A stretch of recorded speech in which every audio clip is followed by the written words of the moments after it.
My name's Conor Woodman. I used to be a market analyst in the City of London, working on deals worth hundreds of millions of pounds. But I'd had enough of e-business done on a computer screen, so I quit. I'm really happy. I want to get out and test myself in real markets, haggling face to face with hardened traders. 12,000, ooh, it's a bit too low, too low. 32,200. 32,200? Yes. Got it. So forget the economic doom and gloom. I think I can make money and have a great time trading my way around the world. It's the way people used to do business, buying something and travelling with it and selling it in another place. This is exactly what it's all about. I've taken 25 grand from the sale of my flat to invest in all kinds of products. Animal, there's thousands of camels here. There's camels over there, over there, over there. Everywhere you look, there's camels. Mineral. Deal. What have I done? And vegetable. Tastes like tequila for breakfast. 75p! Woohoo! This has gone so badly. It's just doing my head in. It's a journey that'll take me across 4 continents and 16 countries. With any luck, I'll make some serious money. If it goes wrong, I'll lose the lot.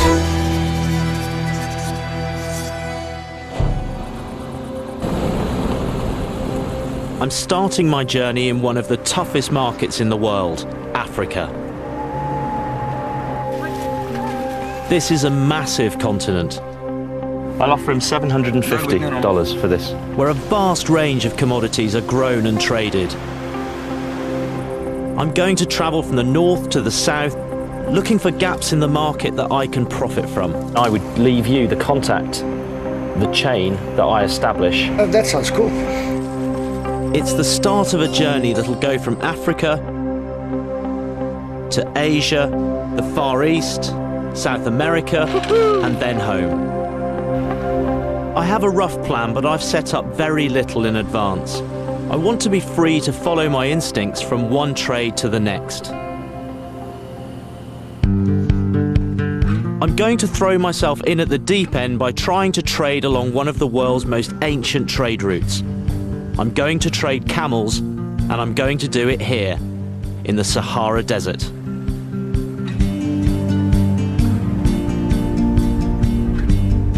I've come to the Sudan, outside the capital, Khartoum, and I've had a baptism of fire.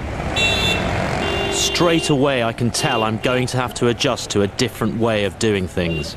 I've already been ripped off, I've been lied to, I've been taxed, I've been fined, and that's just getting my passport stamped. It's no wonder that the traders that I've come here to do business with have got a reputation for being some of the toughest and most cutthroat in the whole world. Sudan has the second biggest population of camels in Africa. It exports over 150,000 every year, and I want in on the act. Why do people buy camels? What are they used for? For meat, for Libya and Egypt. They come to Sudan and buy the camels here because they're cheaper here than in Egypt. I've employed a local guide, Adam, who's going to help me get to grips with the basics of camel trading. Assalamu alaikum.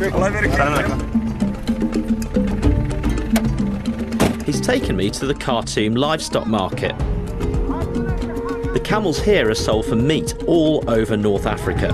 I might not know much about the trade yet, but as a former market analyst, I'm used to doing my homework.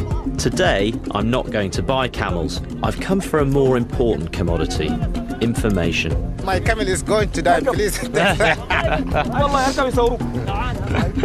Please, my camel is about to die. Please buy him before he dies. Look at it. This is my chance to learn all that I can about camels.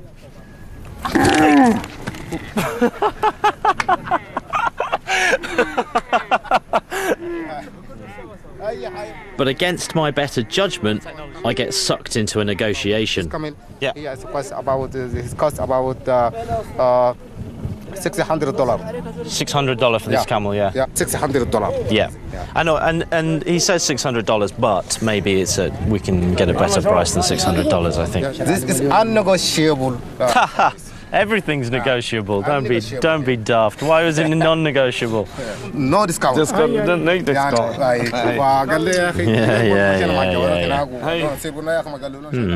I can see when it comes to making deals here, it's going to be a bit more difficult than I thought. Okay. This is Mohammed Hassan, one of the most experienced traders here. I want to see what he thinks of my big plan. Can I explain to him what I'm thinking? This is North Africa, this is Egypt coming down here, and this is the border with Sudan. Yeah? So what I want to do is to buy camels here in Khartoum, and then take them up over the border all the way up there to Cairo. What does he think of this plan? The successful plan. Successful plan. So it's a good plan. In his head, it's a good plan. Because many people is using as camel trader from Khartoum to Egypt. And that's because there's a good market for camel meat in Egypt. They all looked at me really funnily there for a second. I just realised I just dipped my left hand in the pot. Mohammed says the affluent Egyptians will pay double for a good fat Sudanese camel. But as this is my first trade, I'm starting small. If I can get 6 camels for £2,500, I could double my money in Cairo, making a tidy profit. There's a constant flow of camels following the trade route. They're sold from village to village, with each dealer making a small profit along the way. Walking? He's walked all the way from Kordofan, which is a 20-day walk south of here, with all these camels. He's got another 10 days to walk. One of the most straightforward ways of making money is just cut out the middleman.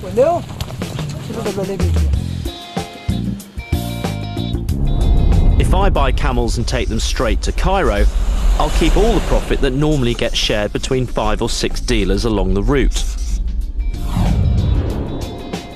My only expense, other than the camels themselves, will be the hire of the truck.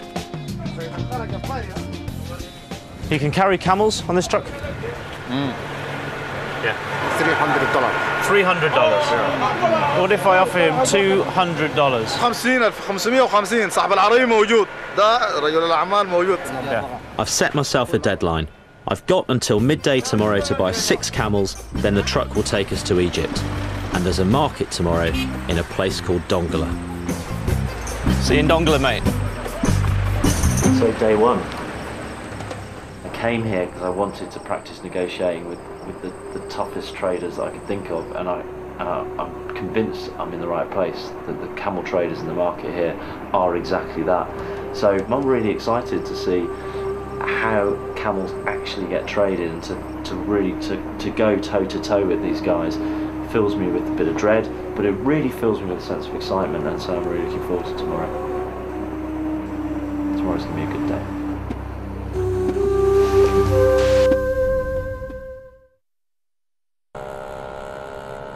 It's market day in Dongola. Today's the day when I go toe to toe with Sudan's camel dealers. It's been said that the pursuit of money is the root of all evil. I couldn't disagree more. I think without trade and without that pursuit of wealth, no one would know anything beyond their own front door.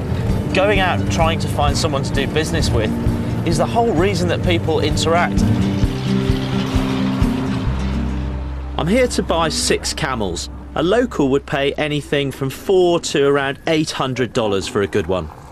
There's thousands of camels here. There's camels over there, over there, over there. There's everywhere you look, there's camels.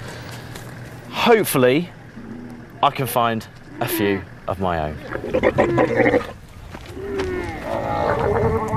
It's all about negotiating these prices down. I've got to get these camels for an average of $600, I think. The 2 that were yoked together, the white one and the brown one. How much for this pair of camels? How much for this pair? The market owner says he's got some good fat camels for sale. No, this is no good. I can't sell this for meat. Yeah. Small, medium and fat. He's fat? Yeah. Yes, he's good. $1,000 for both camels. both. $1,000 now. This one and this one. How much does he want for the two? 850. Times two? Yeah. So $1,700 for these two camels? Yeah. That's ridiculous. It's a crazy price. I give him $1,200 now, cash. $1,200? $1,200. This is not the price.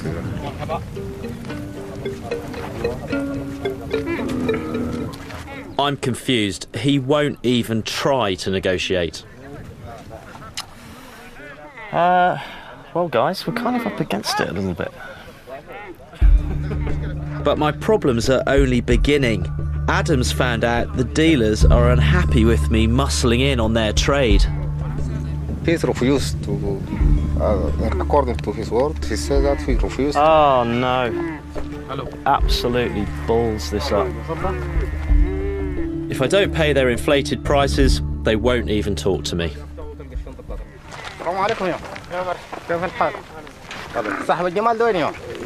Does anyone own these camels? Owners in Egypt. Okay. At every turn, I seem to be getting the cold shoulder.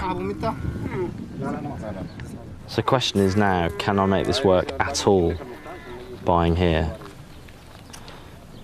Because there's no point in going into this knowing that I'm going to lose money. Do you want to ask this man, is the owner here? Is the owner of the camels here? Are these your camels? And the camel, Just when I was losing heart, a dealer willing to trade. How much? How much for this one? $2 million. I'll offer him $750 for this.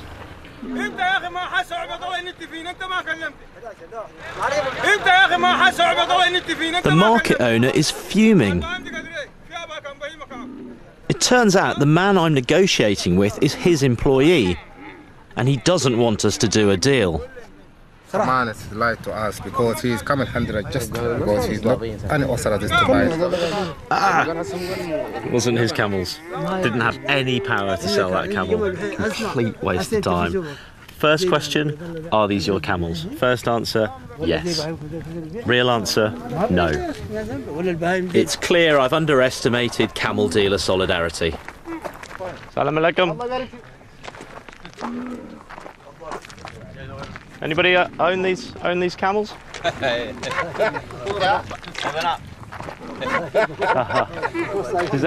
Does anyone own these camels?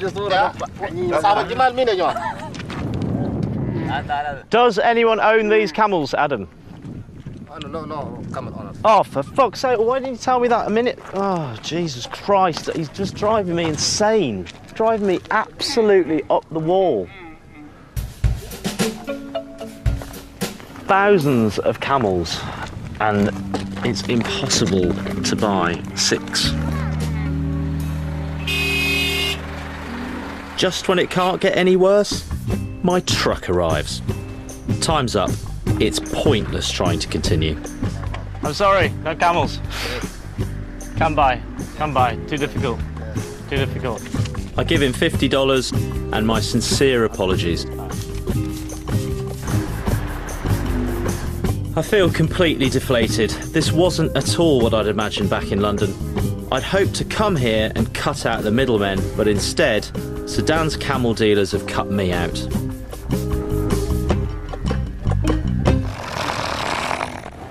I've learnt a lesson. Don't push in on an old trade, but instead pioneer a new one. That's what I'll look to do next. So the journey begins. Totally out of my comfort zone, thrown into an extremely foreign market where I didn't know any of the rules and I didn't know any of the players. And suddenly the enormity of this journey over the next 4 months and exactly what it entails, and thinking how many things could go right, but also how many things could go wrong, suddenly struck me. It's going to be a hell of a trip.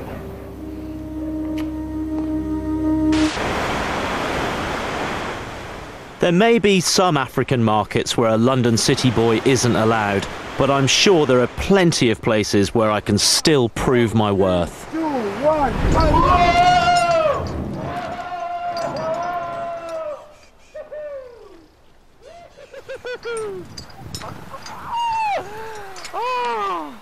Oh my days. I've left Sudan and travelled 2,000 miles south to Victoria Falls in Zambia. That was an excellent way of relieving some executive stress. You know, in London you do what? You play golf, you go to the pub. Here you can jump off a bridge at Victoria Falls. Amazing.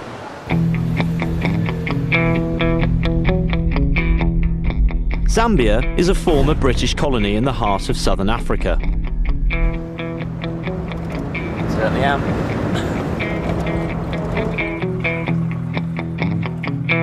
It's a relatively small coffee producer, but Zambian coffee is on the verge of a boom. It's good quality, cheap, and the growers are keen to break into new markets. I smell an opportunity. My first port of call is the chairman of the Zambia Coffee Growers Association, Colin Street. People talk about African coffee. They never ever really mention Zambia. But we've been growing coffee in Zambia for a long time, but we've never ever really grown enough coffee to really make an impact in the market. Do you have any relationship with South Africa? Do you sell much coffee into the roasters down there? No. I'm amazed. South Africa is the strongest economy in the region and it's only a 4-day drive away. The opportunity is obvious. So I need to find a farm with some coffee to sell. I'm actually in Lusaka at the moment. I'm here buying coffee. I met Colin Street today and it seems there's coffee being grown in Zambia, good coffee, and nobody's exporting it to South Africa. So I can see an opportunity here. So tomorrow I'm off to the Cholamenda estate where hopefully I'm going to find literally bags and bags of coffee. Yeah. A very positive change of scene. A container of coffee is worth probably $100,000 for top grade coffee. You know, it's worth a lot of money. $100,000? I'm not prepared to take that big a risk just yet. I'm thinking more like $10,000. Craig Shield owns the Cholamenda coffee farm and he's keen to show me his crop is just as good as the illustrious Kenyan and Ethiopian brands. What we've got here is hand-picked, washed Arabica coffee. And you can only call it that if you hand-pick it.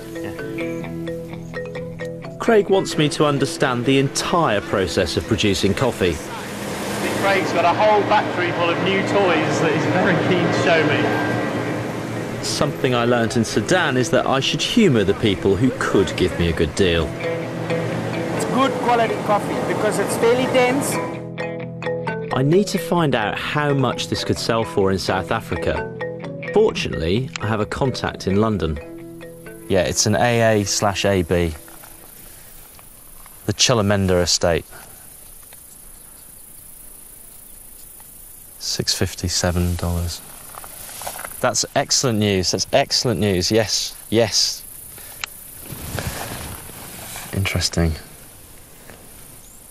Grant reckons $6.5, $7 a kilo in Cape Town, which is food for thought. I'm aiming for a 60% markup. So if I can sell it for $6.50 a kilo, I need to buy it for no more than $4. But how to convince Craig? What I'm doing is trailblazing for you potentially to have a roaster that could continue to use you as a single origin coffee. So if I was to take 30 bags at 1.8 tonne, okay, what would your price be per kilogram? Your special Conor price? Our special Conor price, that we have been selling our top grade coffee for between $4.70 and $6 a kilo. If we set the price at say $4.40 a kilo. Is there any way we can come a bit lower than $4.40? You've seen the process today. It's quite an expensive process. Yeah, but like you said, this is a small hit. Yeah. 1.8 well, tons. Small hits normally go the other way. We normally go for about $6 a kilo. Yeah, no, I appreciate the 440, but I mean, could you say 350? I think that's a bit low. I think you should come up a bit. I'll come down a bit. So would you want to do this in like slow motion, or would you want to just fast forward to $4? Well, you're the one under time scale. I have got plenty of time today, and I'm quite happy to sit here tonight and do it as well. I've got lots of coffee I can carry on drinking. So. Okay, I'm happy to settle at $4. $4. That comes out $7,200. Yep. Can we say $7,000 as a round sum? There's a psychological problem with $4, is there? So should we make it $3.95? $7,110. Such a messy number, isn't it? $7,000 got such a lovely ring to it. 7.2 sounded much nicer. It sounded more sort of thought out and worked out.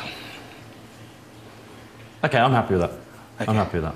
All right. That's $3.95. I mean, we're gonna haggle over $100. No, fine. 110 actually. But anyway. Okay, so ready? Done. We'll do it. Okay. Brilliant. I have 1.8 tonne of the finest coffee in Zambia. Just got to sell it. Craig's going to sort the coffee and send it to the border tomorrow, where I'll be waiting for it. I think we both got a good deal. Well, I think it depends which side of the table you're sitting. I think he got a very good deal from his side. I'm still a little bit smirting on my side. You've got to admire a guy. The fact that he's physically got his own money in it. It's very easy to gamble with someone else's money, but it's not so easy to gamble with your own. So, no, I admire that. But, yeah, I don't think he's got a few challenges ahead.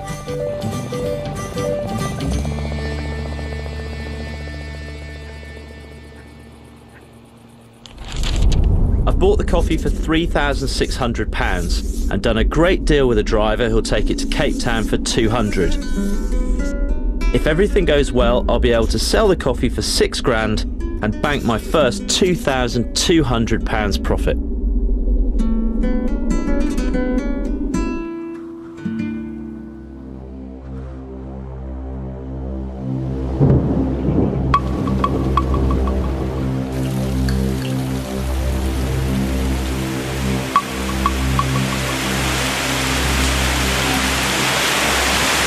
This is very bad news indeed. Craig phoned me about 2 hours ago to say the coffee was leaving Chulamenda, and I'm due to meet it here in Livingston in the morning. And the one thing he said when I bought it was that everything will be fine as long as it doesn't rain. And it is raining, my God, it is raining. Not just cats and dogs, it is raining lions and elephants here in Zambia.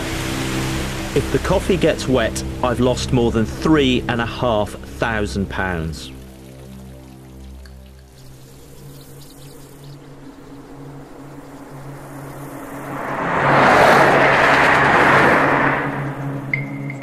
After a restless night, I'm keen to find out if it's all right.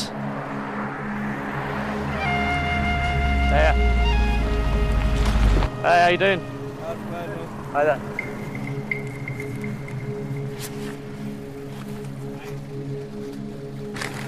There we go, see the Hessian bags? Oh yeah, it feels absolutely bone dry. Whew. I was worried because it was raining so much where we were. See you at the border. All right, mate.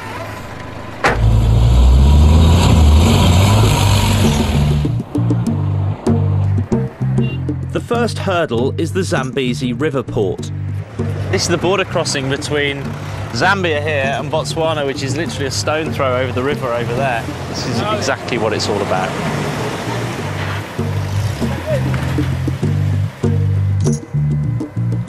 It feels very, very old-fashioned. It's the way people used to do business, buying something and travelling with it and selling it in another place.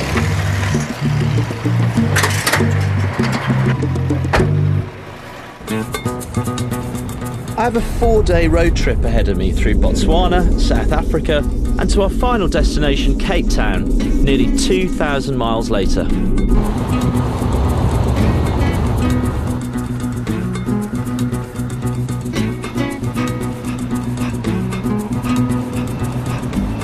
Every time we come through, you'll see elephants. You won't see one now. As soon as you promise me an elephant, we won't see one, guarantee. I'm sure you'll see one. Oh my God.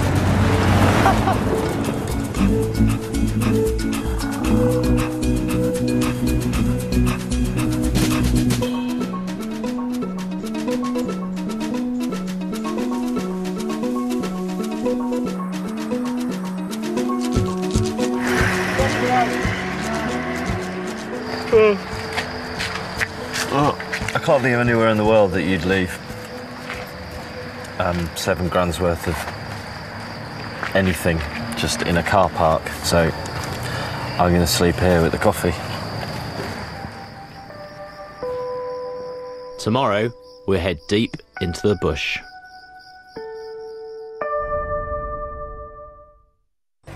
It's still dark when I wake up in the Botswana car park. I'm travelling 2,000 miles with nearly 2 tonnes of Zambian coffee, which I'm hoping to sell in Cape Town for £6,000. Now that I'm here, it feels very right. It feels like this is exactly the kind of experience that I've come to find. I might be making a very, very small part of the profit in the coffee industry, but this is how I make my small part of that profit. Cut out the middleman. This is the first time that I have just taken any of my 2 tonnes of coffee and just made myself a cup, and it couldn't come at a better time, frankly. Coffee, man. Okay, thank you, coffee man. Thank you.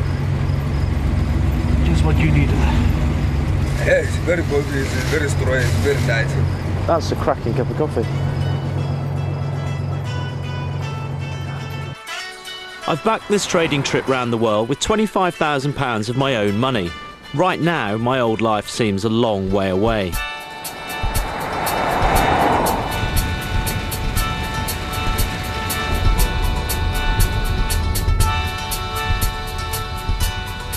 It's bad weather for transporting coffee that's very sensitive to water. I'm just checking to make sure it's... Yeah, I mean, it's still bone dry underneath. Still driving 10 hours already today, and we're still 600 kilometres from Cape Town. The South African coffee market is worth £200 million a year. I have an appointment with an exclusive roaster with a reputation for paying top whack for top coffee. Time to do some selling. The firm I'm meeting is called Origin Roasting. The boss is David. He calls himself a coffee evangelist. Hey, David. Yes. Conor. How's it going? How are you? Nice to meet you finally. Nice to meet you. Yeah. I brought you some coffee. I see that. I brought it a long way. So where are these from? They're from Zambia. Okay. Beans, I need some of this made 3 ways, please. I want a plunger of this, I want an espresso of this, and I want a flat white of this. Okay, this is your espresso with taste on the side. Aroma? Yeah, we're good so far.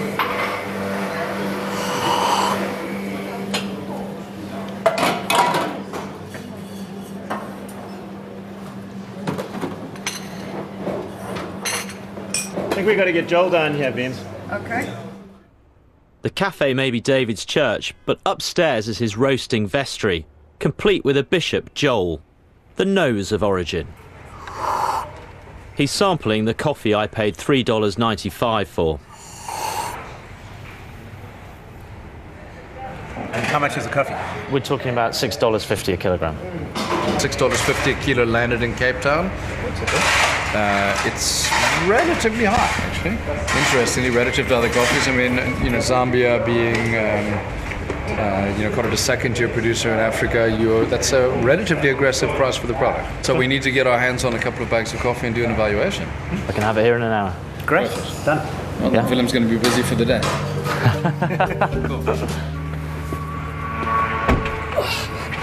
It's the worst bit about delivering coffee. It comes in 60-kilogram bags. And to think I used to complain about lugging a laptop round London.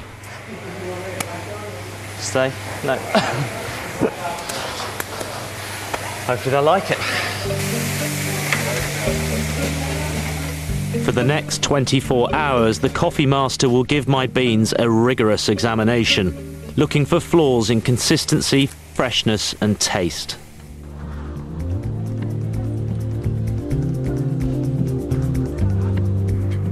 Now I have a chance to think ahead to the next leg of my journey and more business opportunities. In particular, the fastest growing economy in the world. China's a market that is really quite exciting at the moment. There's a booming middle class, they've got a lot of disposable income, and one thing I know they're crazy for at the moment is French red wine. So I'm wondering whether maybe South African red wine might be a really good substitute to try and sell into that market. 20 years ago, French wine dominated the British market too. Then someone started importing New World wines and now they dominate. Perhaps I could start a similar wine revolution in China. Now this is an estate and they're very keen to get into the Chinese market. I spoke to them on the phone earlier. So, see what they have. We should be able to talk competitively on prices and maybe do a little bit of horse trading and knock that price down. But I'll have my work cut out. Mount Rosier makes exclusive award-winning wines. The owner, Adam Mauberger, has his sales pitch honed to perfection. It starts with a tour of his estate. Absolutely stunning. It's pretty special, isn't it? Now you understand why I love this place. So we're completely surrounded by mountains, a complete natural amphitheatre. You've got the Hottentot that run all the way into the Drakensberg. And the mountains wrap all the way into Muizenberg, Kornfeldfisch to Cape Point. And the tour ends with a wine tasting. The most awarded, top awarded Cabernet out of South Africa. Intensity, oak aging. This is what it's all about, fine wine. What's that? It's not that bad, it's great value actually. It's 112 Rand a bottle. That's £7 a bottle. A little expensive for the Chinese market. We have another option for you in Cork, Rosier Bay, Cabernet Sauvignon. It's got a bit of bottle age, so it's 2003, which was a very good warm vintage, and you're now at about 45 Rand a bottle. 45 Rand is still £3 a bottle. I'm thinking that one of the things I'm going to have to do when I get to China is sell not just my South African wine, but sell South African wine in general. And this place is quite magical, and there's a lovely sort of story and setup to it. If the price is right. To make a profit in China, I'm going to have to knock him down from 45 to nearer 30 Rand a bottle. That's about £2. I'll tell you what I want this wine for. I want this for around 26, 27 Rand. Conor, that's going to be very difficult. Very, very difficult. However, saying that, I personally like nice round numbers. So I think if we can shake on 30, I'd be a lot happier. This is my last 3,000 bottles. It's a great wine. And I'd be happy at 30 Rand. I think you'd still be able to make a nice margin. Everyone wins on that side. And I've come down significantly from 45 Rand. You have come down significantly. What if we said 29 Rand? Done. I don't think this is going to be a hard sell at all for you. I really don't. You're not the one going to Shanghai. I think it's brilliant. I think a lot more people should do it. I mean, all this negative equity and property prices falling. Let's all sell and travel. I mean, what a brilliant idea. Well, it'll only be brilliant if my trades are successful. For now, I have the small matter of 2 tons of coffee that I need to shift. It's time to go back to origin roasting for what's called a cupping, the coffee equivalent of a wine tasting. It's Judgment Day. Hello. Good morning. Good morning. How are you doing? I'm good, thank you. Yeah, we're going to go and do some cuppings now. We're going to do some cuppings now? Oh, yeah. The moment of truth? Yeah, yeah. You ready for it? I hope so. As ready as I'll be. Ciao.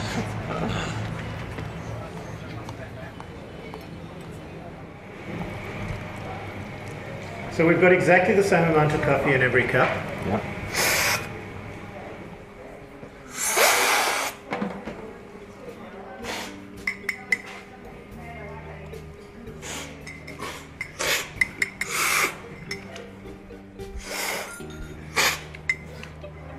I've no idea what's going on.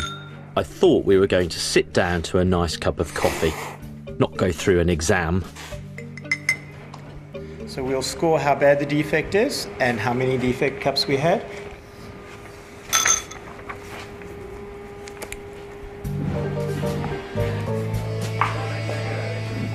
Unfathomably complex from my point of view. but extremely nerve-wracking watching it happen in front of you.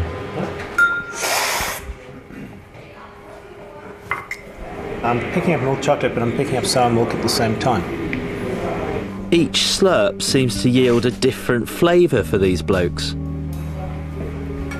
So Conor, so we're getting some big marzipan coming off these two samples, but it's not evident in the darker roast at all. Yeah. Are you concerned, Joel? I am concerned, actually. Well, if he's concerned, then maybe it's time I was too. The inconsistency very much gets in our way with regard to the ability to produce the cup at the level we need to produce it. As we stand now, this rate of defect actually just rules this coffee completely out for us. There's just absolutely no way. So you're looking at the New York Sea market price, Great. but I think you're going to be trading this coffee in the $2 to $3 range. Ouch. I paid $3.95 for it. It's not a coffee for us. No. Okay, fair enough, guys. No. Oh well. Sorry. Shame. You've got a little challenge ahead of you here. Well, I'm absolutely gutted. Obviously, I mean, I thought we were really onto a winner here. I had big hopes today, but looks like I may have a problem with my coffee. The evangelist has made his damning judgment. We're rejecting coffee continuously. In fact, we reject far more than we even consider. It's a reality of our company, and I guess it's what makes us what we are. Oh God, I feel absolutely gutted. I feel as though I've been kicked in the guts. If they're right about the price, then I'm going to make a massive loss of £1,500. That's assuming I can sell it at all. All I can do is hustle. I've got to try and find some of the other roasters in Cape Town, see what I can get rid of my coffee for. Reality quickly bites. I'm never going to sell nearly £6,000 worth of coffee door to door. My only hope is a big distributor who's agreed to meet me in 2 days' time. This has really knocked me, and I'm now worried about selling my wine in China. What if the same thing happens and nobody likes it? I need to spread my risk with some smaller trades in other countries. I'm always reaching out looking for new ideas, and one of my contacts in India has said to me that one thing that's selling really well in India at the moment are new novelty sauces. And I think I might have found just the product. The Indians have no shortage of their own chili sauces, but this company makes 100% pure stuff. And they don't have many of those in India. That's the gap in the market I'm going for. Conor, Eddie, how's it? Eddie, how are you? Well, when I was 5 years old, I had my first chili. I was sitting outside in my mum's garden, and I was eating a chili, and my mum said, "What are you doing?" I said, "I'm eating chili." You know, so it's born in me. I love it. I love hot food. I cannot imagine. I even have chili on my ice cream if I have to. I'm saying this has got. Eddie Cloter is Cape Town's own chili sauce entrepreneur. bit of a bite. Bit of a bite. You That's taste Caribbean flavour, isn't it? very much so. Yeah. Okay, now we get to the ultimate McCoy of McCoys. Okay, the hot as hell. Here we go. This is a 10 out of 10. This one we call a 12 out of 10. Pure chili. It burns for longer than the previous one, by the way. Right. But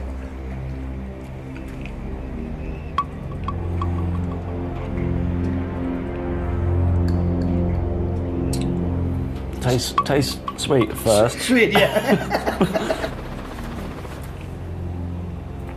And then it starts burning a hole in the centre of your tongue. It does, doesn't it? Yeah. Yeah, I mean, Yeah. and it burns for quite a while. I would say about 10 minutes. I would do this as a one-off. I'll make my profit at the India end from when I sell the sauces. I'm with you, yeah. Okay? Yeah. Then I would leave you the contact, the chain that I establish. All right. So that if you want to continue exporting to India, you've got my contact that I sell the sauces into at the India end. Oh, that sounds cool. So I'm a trailblazer. Yeah, That's what I'm trying to do. Well, why not? Just as I did with the wine, I want to knock Eddie down on the price.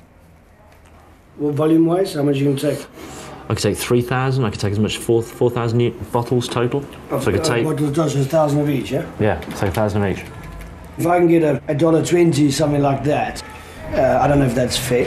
Can I bring it down to 90 cents? Then we've got a deal. Then we've got a deal. Lovely. That was the fastest deal. I'm quick. You must see me, yeah, I'm quick. I think you weakened me with all that chili sauce. Yeah, I weakened you. I've got you down to a point where you can't negotiate anymore. All the endorphins in your bit, mind's going all wanky-banky. 45p a bottle. I'm happy with that. But you didn't even go red, I like it. We can actually be friends. Oh, I'm a natural. You're natural. I never thought in my life that I could meet anyone who was so crazy about chili. When we sat down to do the numbers there, he could see, okay, I might not be making as much profit on this as I could do, but I see the long-term potential in this, which is exactly what I needed him to see. I mean, I would have never thought to go to India with my product, you know what I mean? It was India's chili land, you know what I'm saying? So yeah, I'm happy for him. As long as I can sell this stuff in India, everybody should be happy. I'm paying almost £3,500 to buy and transport my chili sauce to Delhi. The wine's costing me over £7,600. If you add the money I've spent on the coffee, I've spent 3/5 of my £25,000 investment without a penny coming in. I need to sell my 2 tons of coffee and fast. It's time for my meeting with John Lear, one of Cape Town's biggest coffee distributors.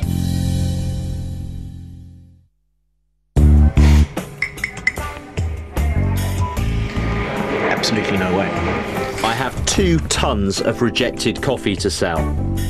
The only major distributor in Cape Town who'll meet me is John Lear. If he doesn't like my coffee, I'm dead in the water and £4 grand down. I don't have a problem paying for coffee up front, but I do like to cup it. Well, let's see what you think of this one.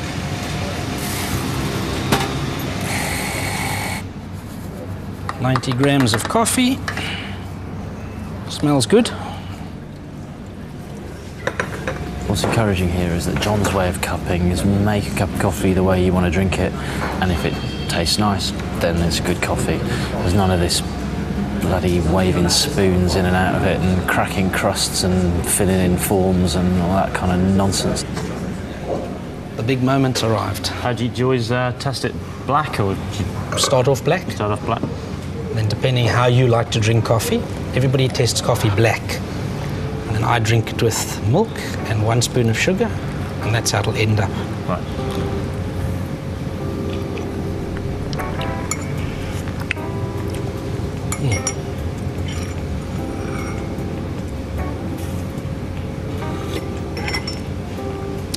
Very interesting. Why'd you say interesting? It's not very acidic. Normally an African coffee would be very acidic. This is not acidic.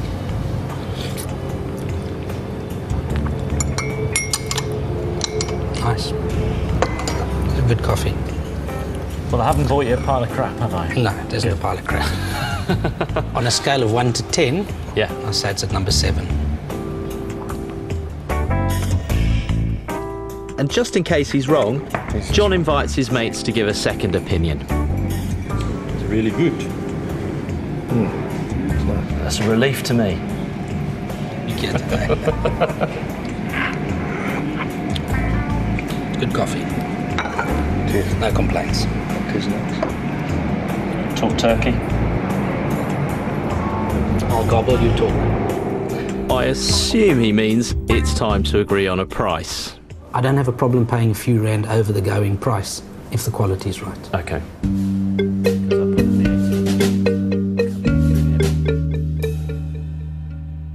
Including transport, I paid just over £2 or 30 South African rand a kilo. I'm asking for 38 rand. Is that something you can deal with? 38's a bit expensive.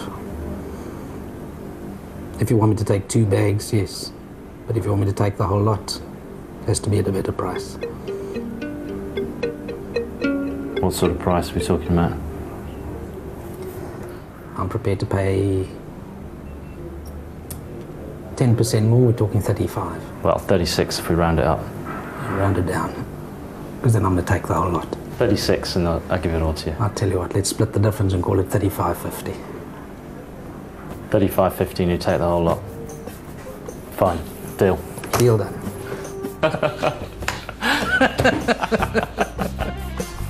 Thank God for that. Thank absolute God for that. Things were looking very bleak there at one point this morning, and to come out of that with a good deal and a good profit is a hell of a result. I am absolutely delighted with that. Whew. John's team will roast the coffee and it'll be sold to cafes and restaurants across South Africa. I'm definitely happy with the purchase I made. I might have paid a little bit too much for it, but I'm definitely happy with the quality that I bought. No complaints. Conor's future as a coffee trader would be limited in my personal opinion. He might be right. I didn't get the £2,200 profit I was hoping for. I did manage 900. I can bank that as the first and only profit I've made on the African leg of my journey. I've spent a total of £11,200 on chilli sauce and wine, so I've still got plenty of money in the bank.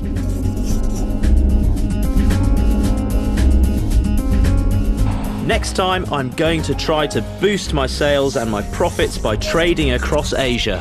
This is what he calls hot as hell. I'll find out if my sauces set India on fire. I'm determined to have another crack at livestock, this time in the mountains of Kyrgyzstan. I go digging for profit in a Chinese jade mine. One of these guys could become rich overnight.